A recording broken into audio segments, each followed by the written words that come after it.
तमाम देखने और सुनने वालों को अस्सलाम वालेकुम। खरगोश वाले अंकल आप कैसे हैं? गली में आवाज गूंजी। मैंने ऊपर देखा, बिलकोनी में 4 साल की खूबसूरत बच्ची खड़ी थी। मैंने कहका लगाया और हाथ हिलाने लगा।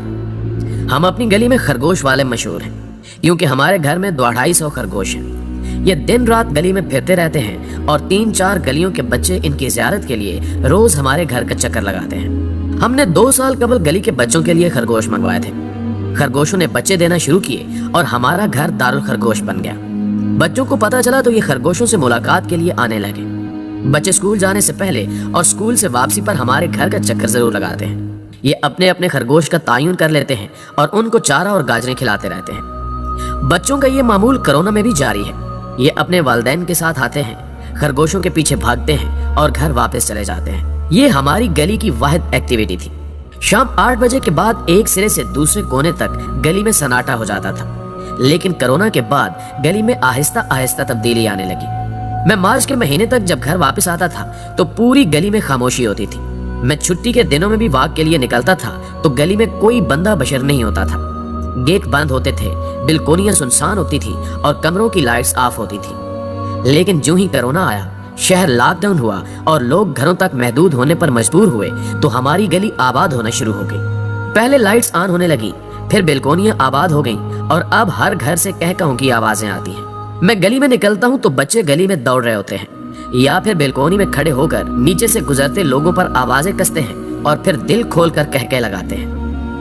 नाज़रीन ग्रामी, कोरोना ना होता तो मुझे शायद कानो कान खबर ना होती कि हमारी गली में दर्जनों बच्चे रहते हैं और हर घर में लोग बाकायदा आबाद हैं और ये हंसते बोलते और खेलते भी हैं। चुनांचे मैं जब भी किसी घर के सामने से गुजरते हुए कहका सुनता हूँ, लोगों को हंसते मुस्कुराते बातें करते देखता हूँ, एक दूसरे को जोक सुनाते और सुनकर हा हा करते देखता हूँ तो मेरा दौरान खून तेज हो जाता है। मुझे अपने कानों की नसों में खून की आवाजें आने लगती हैं और मैं सोचने लगता हूँ कि ये जिंदगी पहले कहाँ थी और हम इससे पहले कब्रिस्तान जैसी जिंदगी क्यों गुजार रहे थे। और फिर मैं एक लंबा सांस लेता हूँ, आसमान की तरफ देखता हूँ और जोर से कहता हूँ, थैंक यू कोरोना। नाज़रीन ग्रामी, अगर आप मेरे हम उम्र हैं तो आपको याद होगा कि हमारे बचपन में लोग एक दूसरे के साथ जुड़े हुए थे। पूरे मोहल्ले में एक टेलीविजन होता था और सारा मोहल्ला फर्श पर बैठकर वारिस या 50-50 देखता था। फोन भी एक ही होता था।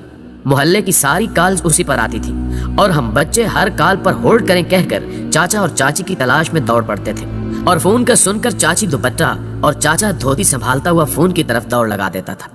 बड़ी ईद पर पूरी गली में एक गाय ज़िबा होती थी और सारा मोहल्ला कसाई के साथ बैठकर तखमीना लगाता रहता था कि गोश्त कितना निकलेगा। लोग गली के नलकों का पानी पीते थे। घरों में एक सालन पकता था, पूरा घर भी खाता था और हमसाए भी उससे पेट भर लेते थे। सालन मांगना रिवायत थी। कोई भी किसी से भी सालन मांग लेता था और वो खुशी खुशी उसे दे देता था। लोग एक दूसरे से कपड़े, जूते और साइकिल भी मांग लेते थे और औरतें जेवरात भी उधार पहन लेती थी और एक दूसरे से बर्फ भी मांगी जाती थी, बर्तन भी और पंखे भी। लेकिन फिर जमाना बदला और हर घर में अपना फोन और अपना टीवी आ गया। लोगों ने अपना अपना साइकिल और मोटरसाइकिल भी ले लिया। सालन भी ज्यादा पकने लगा और मांग कर खाना भी जुर्म बन गया। लोग फिर अपने अपने घरों तक महदूद हो गए। वो जमाना भी गनीमत था। लोग अपने घरों में ही सही लेकिन एक दूसरे से राब्ते में तो रहते थे। ये मिलकर टीवी देख लेते थे, ये नाश्ते, लंच या डिनर के लिए मेज पर आ जाते थे या फिर जुमे या इतवार को इकट्ठे हो जाते थे। ये सिलसिला भी अगर चलता रहता तो भी मुआशरा और घर घर बने रहते, मगर हम इससे भी चंद कदम आगे निकल गए। हम अपने अपने कमरों तक महदूद हो गए। कमरों में टीवी लग गए, फोन मोबाइल फोन बन गया और खाना भी मेज से ट्रे और प्लेट से डिब्बे में शिफ्ट हो गया। चुनांचे हमारी जिंदगी कमरों तक महदूद हो गई। हमें पहले साथ वाले घर का इल्म नहीं होता था और फिर हम साथ के कमरे से भी अलग हो गए और हम ईदें भी सोकर गुजारने लगे। ये लाइफस्टाइल फितरत के खिलाफ था। चुनांचे कुदरत एक्टिव हुई, कोरोना आया और हम एक बार फिर जिंदगी की तरफ लौट आए। हम कमरों से बाहर आ गए। हमने बिल्कोनियों में बैठकर हमसायों को भी देखना शुरू कर दिया। हमें मालूम हो गया कि किस घर में कौन कौन सा बुजुर्ग रहता है और किस घर में किस उम्र के कितने बच्चे हैं। हमने खानदान के साथ गप लगाना और कहके दागना भी शुरू कर दिया। हम जिंदगी की तरफ वापस आ गए। अगर आप मेरे हम उम्र हैं तो आपने अपने बुजुर्गों को दोपहर के वक्त घर आते, मिलकर खाना खाते, कैलूला करते और शाम को ड्योढ़ी में बैठकर दोस्तों के साथ गप लगाते भी देखा होगा। आपने पूरे मोहल्ले में खानों की खुशबू उड़ाते और हर छत से धुएं की लकीरें निकलते भी देखी होंगी। और आपने लोगों के दुखों में आंसुओं और तसल्लियों का हिस्सा डालते और दूसरों के सुखों को बताशों की तरह तकसीम करते भी देखा होगा। और फिर आपने लोगों को बदलते, सिमटते और दूर दूर होते भी देखा होगा। मेरा ताल्लुक उस एज ग्रुप और मुआशरे के उस तबके से है जिसने जिंदगी के ये तीनों शेड देखे हैं। मैंने फी मोहल्ला एक टीवी और एक टेलीफोन का दौर भी देखा। मैंने हर घर में फोन और टीवी आते भी देखा और मैंने आखिर में लोगों को कमरों में सिमटते और गर्क होते भी देखा।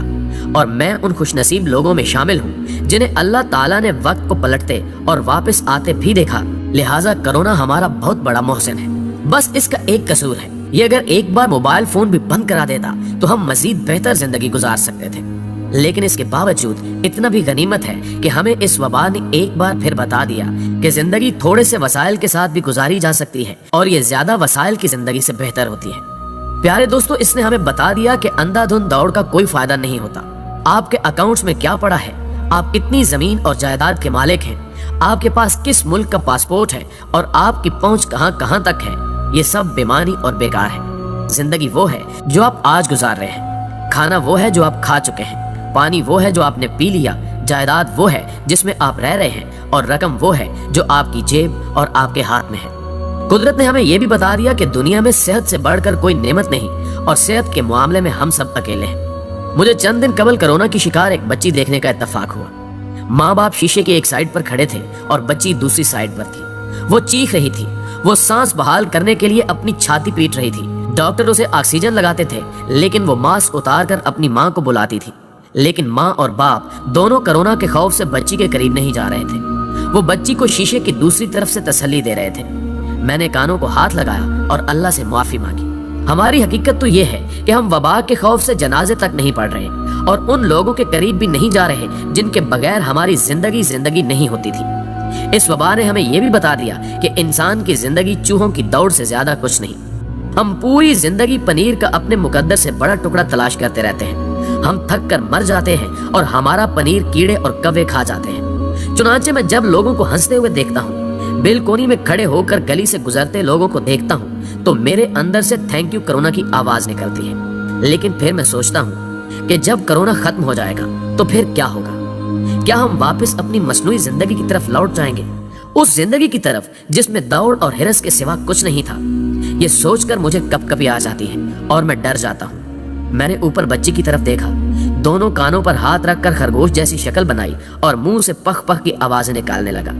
बच्ची ने जोरदार कहका लगाया और पूरी गली बच्ची के कहकहे से चमक उठी। जी तो दोस्तों, मुझे पूरी उम्मीद है कि आज की ये वीडियो ना सिर्फ आपको पसंद आई होगी बल्कि आपने इसमें छुपे पैगाम को भी बखूबी समझ लिया होगा। कोशिश कीजिए कि अपनी जिंदगी का एक एक लम्हा जीकर गुजारिए। अगर वीडियो अच्छी लगे तो इसे लाइक करते हुए अपने दीगर दोस्तों के साथ भी जरूर शेयर कीजिएगा।